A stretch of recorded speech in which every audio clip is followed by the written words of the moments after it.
it's kind of hard to explain, how much my martial art practice is meant to me. It's been my career. I was a professional combat athlete for 17 years. In fact, it was kind of hard when I actually had to retire because I had to get a job. I didn't know how that was about. I always fought for a living.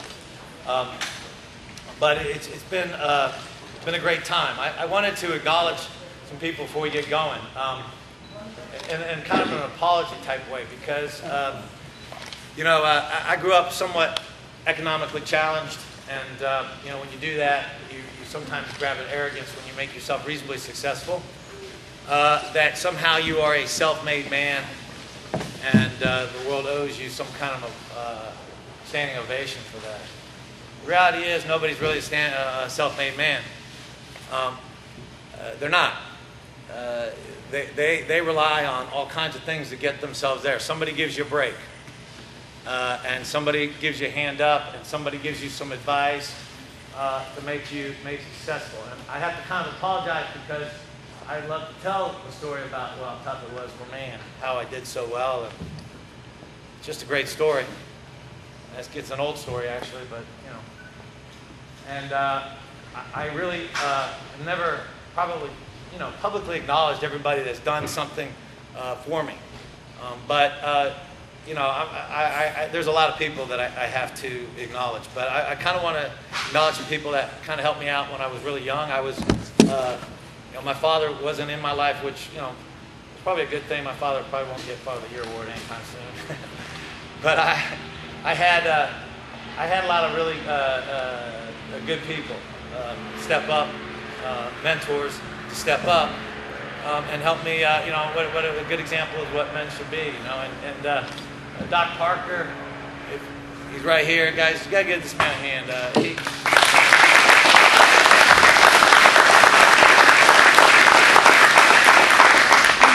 He was my mom's boss for a number of years. We moved back to the state of Texas my sophomore year, and it's probably when my mom says the devil took me, because I was a good kid right up to that point. And then she said she didn't get her son back till I was about 20. But Doc was her boss, and Doc introduced me to karate, and mainly because I was on a wrestling team, and I worked and did all kinds of stuff. But I still managed to get in a huge amount of trouble. I don't know how that happened, how I had the time to get in trouble. But they figured they'd give me one more thing to keep me occupied, and Doc brought me into karate. And it was, and a lot of things too. He paid for a lot of my wrestling camps, and he paid for me to be able to compete on a national level wrestling, because I couldn't afford to do those things. And he stepped up, and he was very much like a father figure to me, and he shaped me as a person, and I was always want to acknowledge him for that. That was great. And, it's all right, buddy.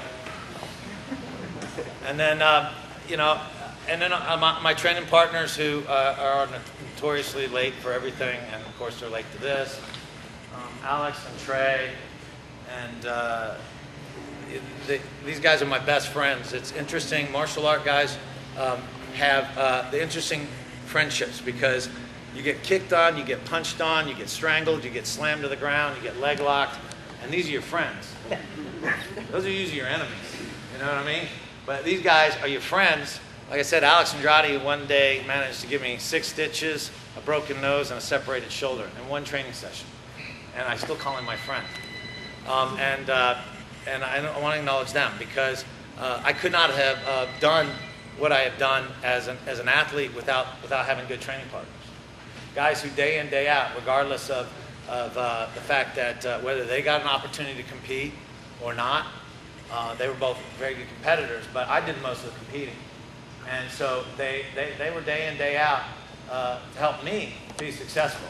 And it was crazy, It was, and I love them for it. And my coaches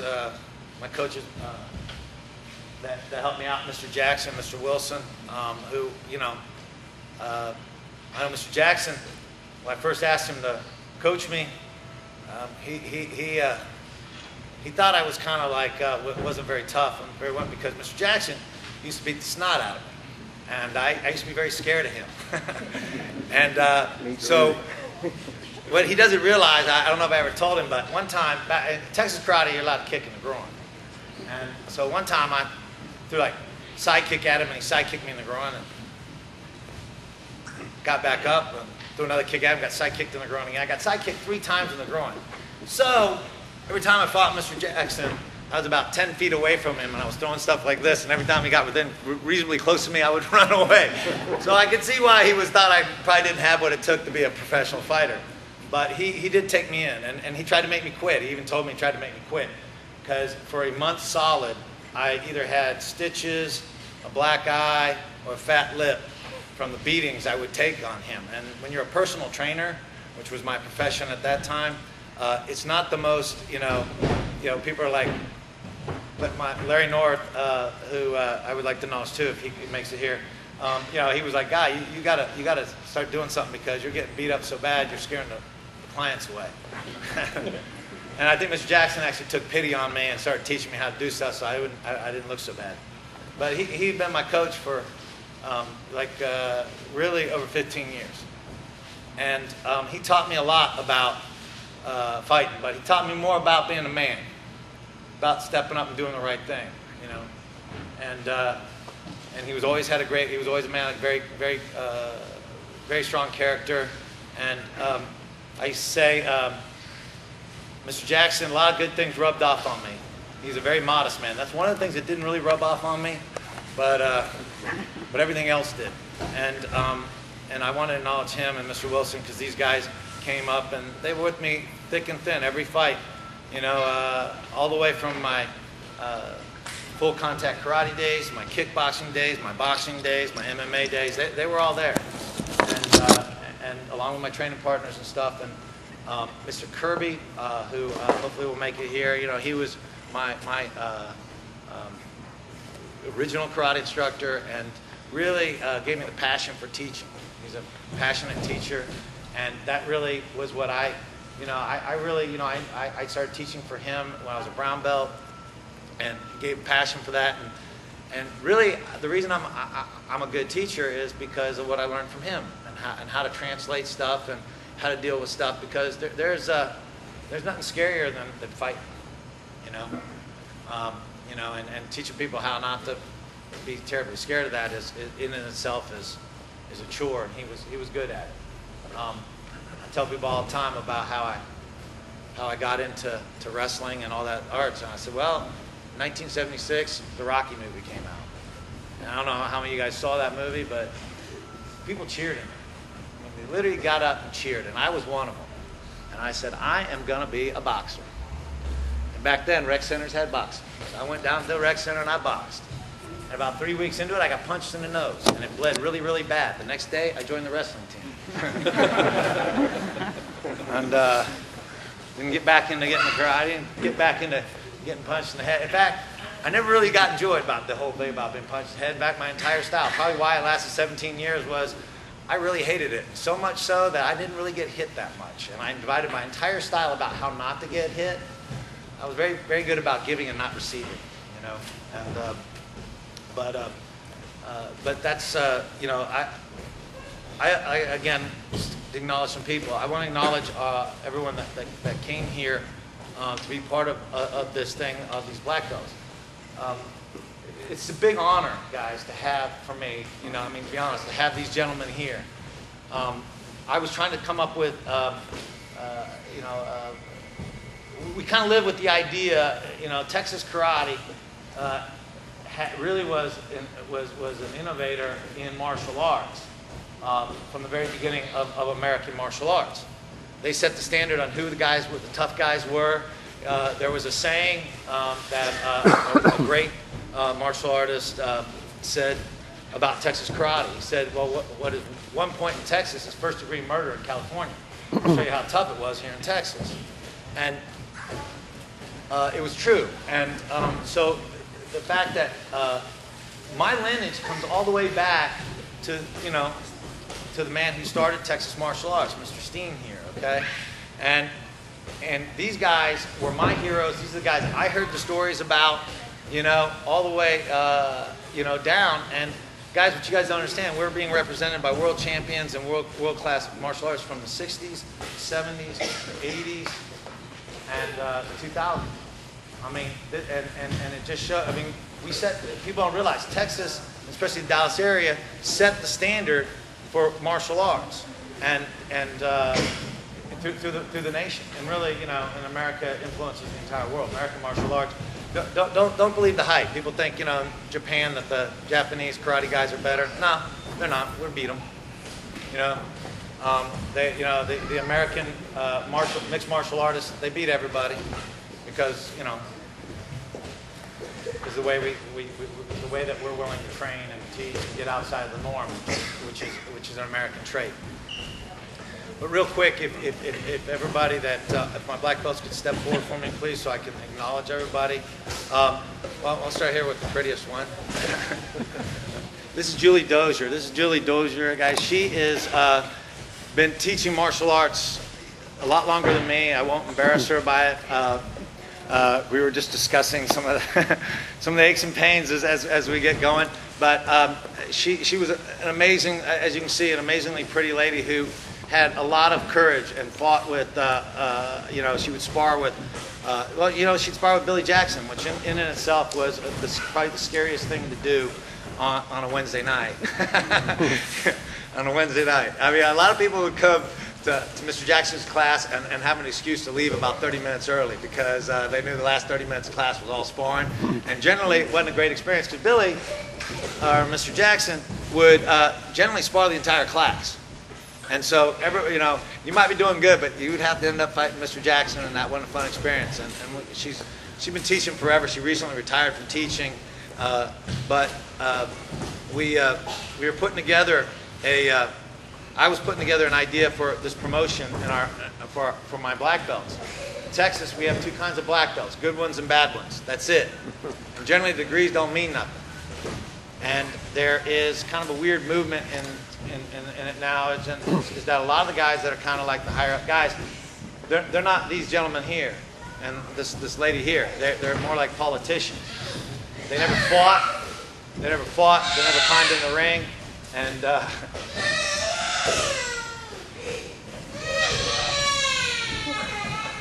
just making sure it wasn't my son.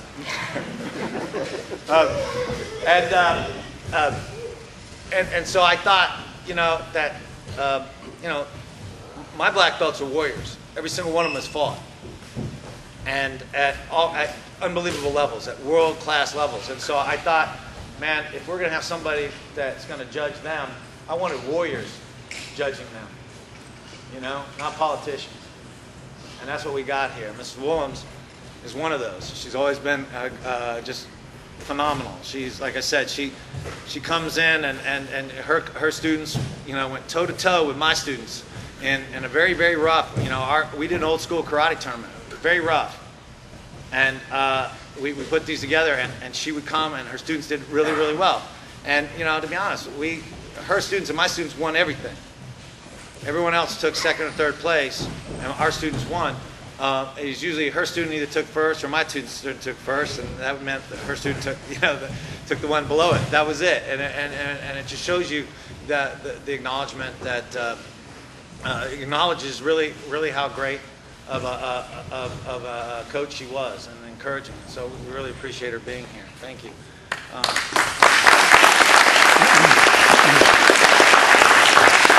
Mr. Gambardelli came in here. Mr. Gambardelli has been involved in Texas martial arts a long time.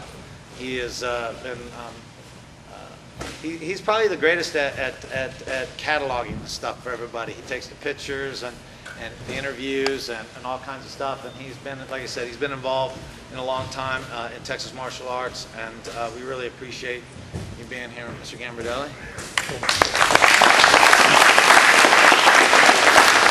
Mr. Wilson back here, again, one of my coaches and mentors. He was a world champion, world kickboxing champion, and just one of the guys that shaped me as a person. He really has strong faith in himself and in God, and he you know, he carries himself in a way that that most people that I think should be a black belt should carry themselves. You know, he's very modest, but very strong, and I think that's an important part of what we should be teaching. Let's see, give him a hand.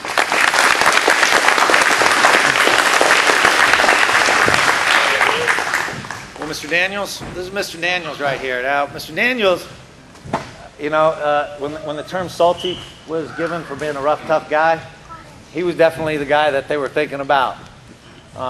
We talk about old school tough guys, you know, and in Texas karate, there's a bunch of old school tough guys, just tough to the bone, and this is one of them. Mr. Daniels was a police officer for Dallas, right? You were a Dallas police officer his whole life, so he had the opportunity, obviously, to exercise his training a lot more than the average person.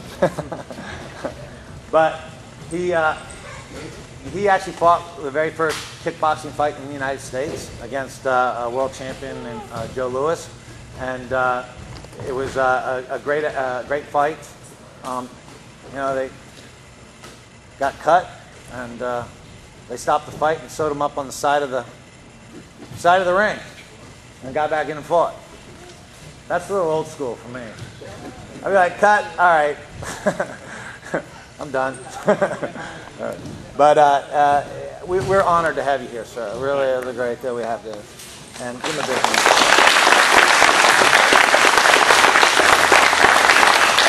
Next to him is Mr. Burleson.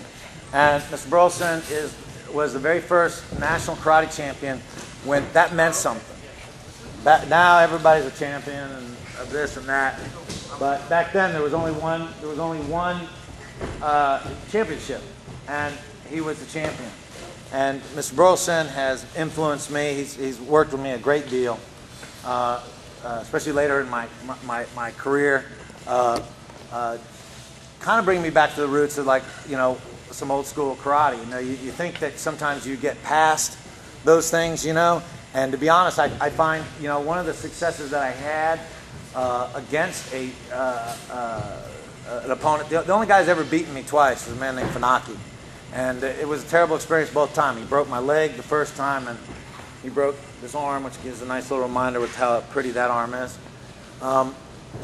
And so the third time I was supposed to fight him, they pretty much thought he was going to beat me.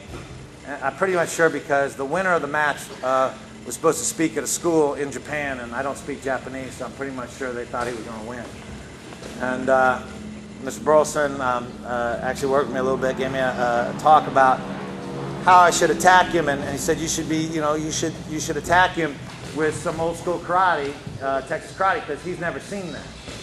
He was a Japanese guy, used to Japanese style karate, Japanese style wrestling, and stuff, which tends to be very linear. And he goes, if you came at him with Texas karate with the angles that you attack at, you're going to confuse him. Stuff. And it was great advice, because it's exactly what I did. It was a 30-minute bout. I'll give it a lot for Naki. He took a lot of punishment, because I hit hard, and he ended up making it through the full 30 minutes. But he took a whooping. Funaki took a whooping start to finish, because he couldn't handle me attacking at the angles and stuff. And they were direct. That was directly from a suggestion that Mr. Burleson gave me. So it shows you that, you know, people talk about relevancy. Well, winning that fight was extremely relevant. You know, it was when I won the world title. You know, that was a world title fight, and it was actually the most important world title, in my opinion, that I won. Bet more than the UFC, more than the kickboxing, more than the karate. Maybe it was because I got to fight Funaki and, you know, beat him. He's the only guy that had beaten me twice. Maybe that was the case, but I attribute that victory as my greatest victory. And like I said, out of 145 fights, to narrow it down to one, that's saying a lot, and I appreciate that, Mr. Burleson. I don't know if I ever personally acknowledge you for that. Thank you. Give him a hand, please.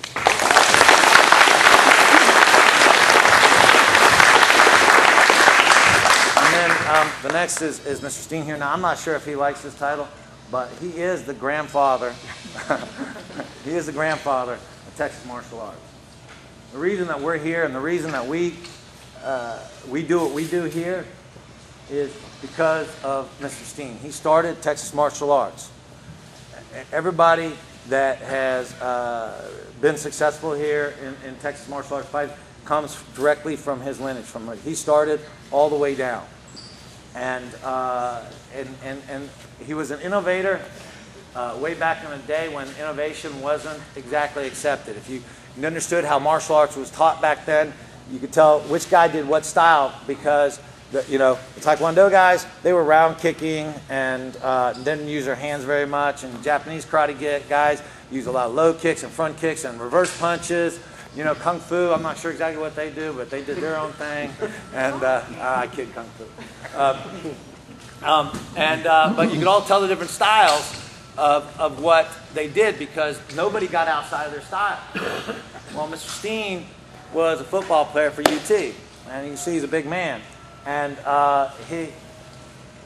he would have to go against guys that were smaller and faster, and so he used a side kick. When a side kick actually is a Taekwondo technique. A side kick's in every form of martial art, but it's not the main weapon of most martial art forms. It is a secondary weapon. He made it the very first weapon, and anybody who does Texas karate, you all can side kick. Boom, just like that. Use it. You don't see it very often. I use side kicks in every single one of my combat sports that allowed me to kick. Okay, from kickboxing to Muay Thai, which is a little more violent version of kickboxing, to MMA, to it all. And he innovated from the day one. He innovated that everybody that does Texas karate has an Alan Steen sidekick, because Mr. Steen, changed it up what was going to make it work, and everybody's added to it since then, and made it to what it is today. And so we owe a lot to Mr. Steen. And I remember the first time I got to meet him through a mutual friend, and I was so excited and so nervous for it. It was like it was a great experience. We went out to eat, and of course I forgot my tie, and I had to have a tie where I was at, so it was kind of a nervous deal. I don't know if you remember. Went to the mansion. It was a nice time. It was a really nice time, and I wore him out like I do with everybody. I was so excited. I was like a little puppy dog. I just kept asking him a million stories and asking him, tell me more, and tell me more, and tell me more. And I wore him out. He probably was a little apprehensive to come here. He's afraid I was going to wear him out again. But guys, give him a big hand, please.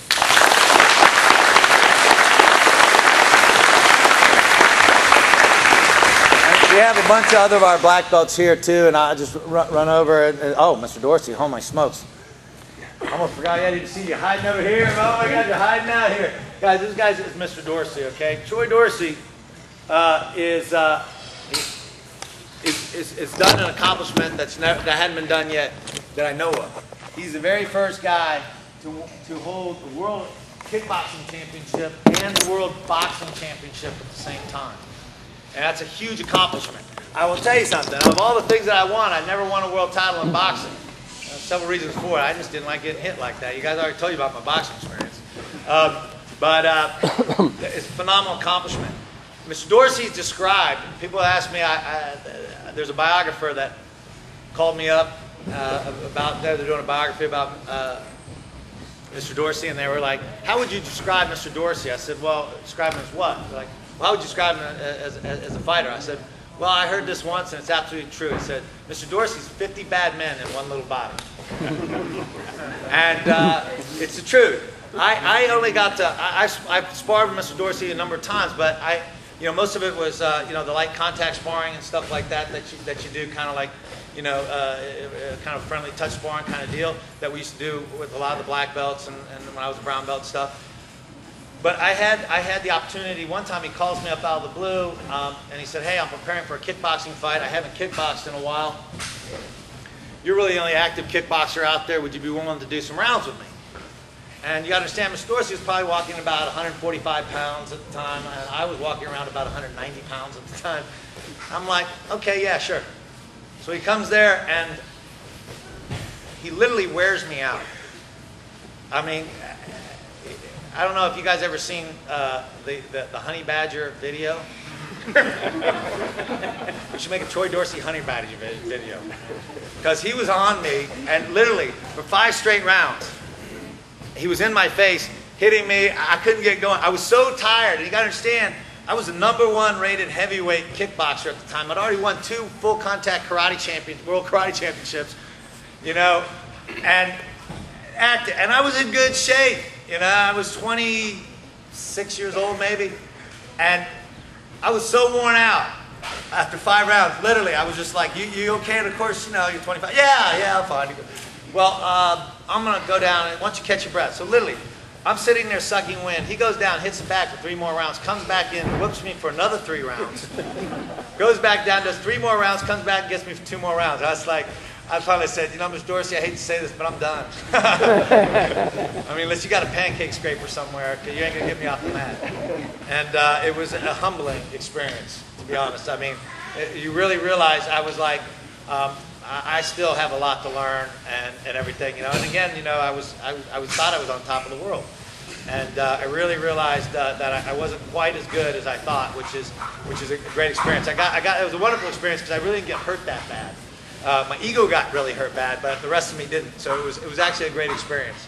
So big hand for Mr. Dorsey.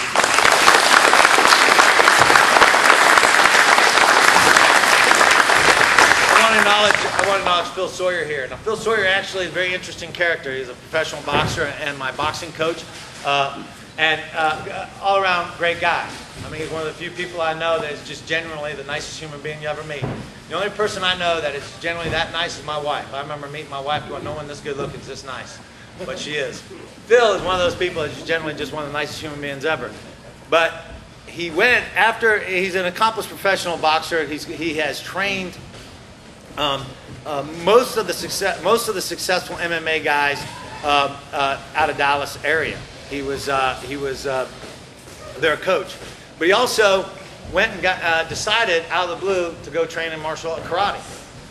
And he got his black belt in karate after, I'm thinking I inspired him a little bit, but I doubt it.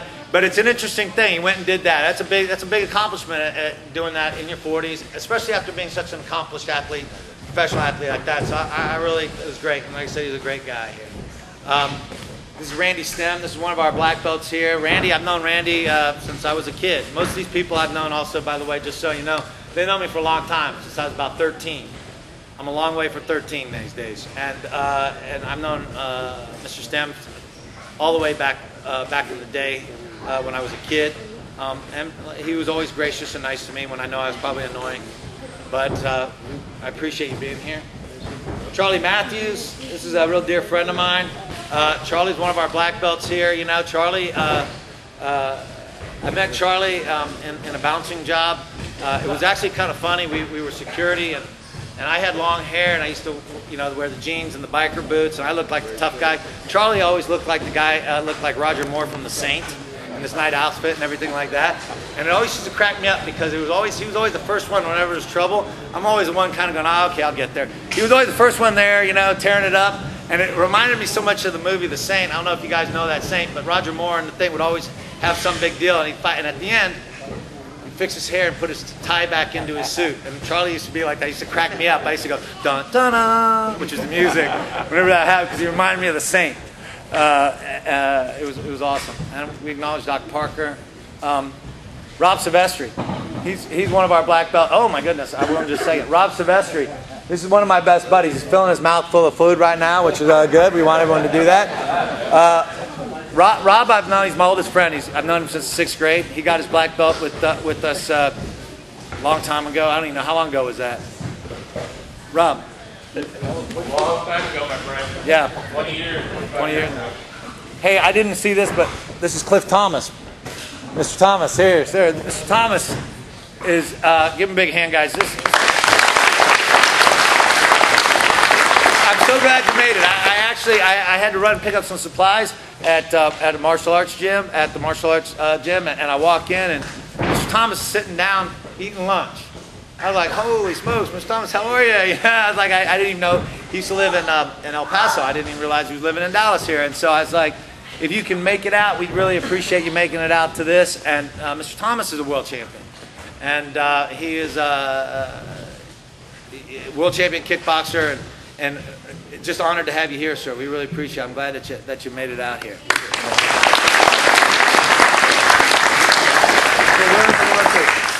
Kenny McClure, raise your hand, Kenny. Kenny McClure, this is excellent guy. Excellent human. Another one of the guys, one of the nicest people you'll ever meet. He's a phenomenal jiu-jitsu black belt. He works with me on my jiu-jitsu practice along with Coach Kaiser here. He's a great guy. He also worked with a lot of the professionals, MMA guys, and he's just, like I said, he's a super guy. Having a guy that's caliber here is a big deal for us. Coach Kaiser here. This is Coach Kaiser. This is our jiu-jitsu instructor here.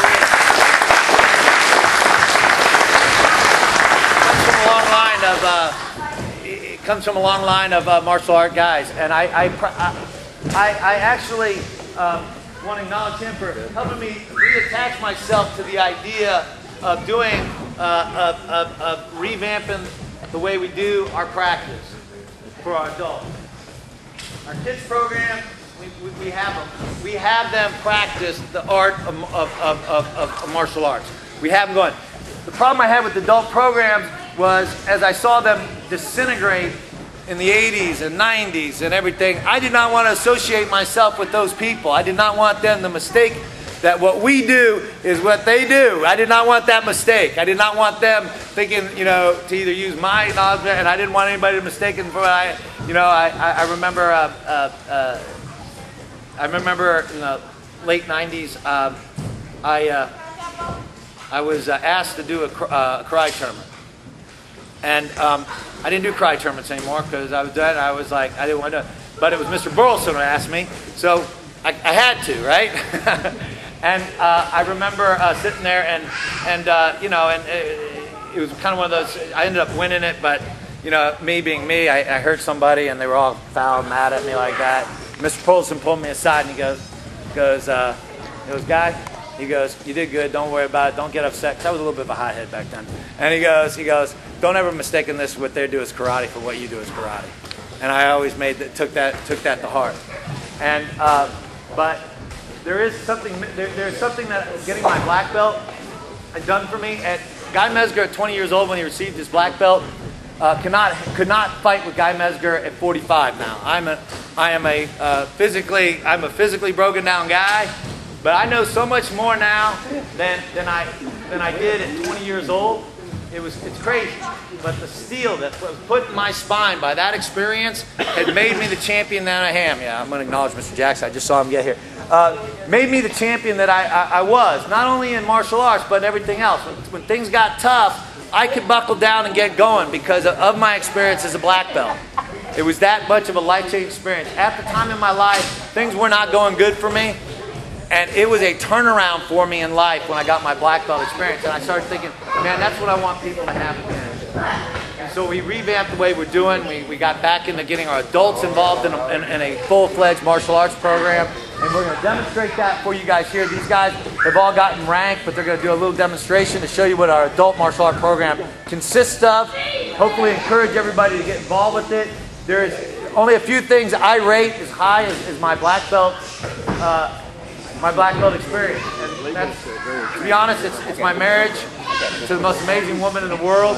Getting her to marry me is probably the greatest trick in the entire world I ever pulled off. And staying married almost 10 years is probably the greatest thing I've ever pulled off. And also my children. Outside of those things, my black belt experience is the greatest thing. There's not a single world championship or event that I have been on that matches my black belt experience. It does not. And so I want other people to have it. So we're going to get going because I know I've talked enough. So really, if you guys want to sit down, what we want to do is demonstrate kind of what some of our adult guys do. We're going to run through some stuff to show you guys what we're doing.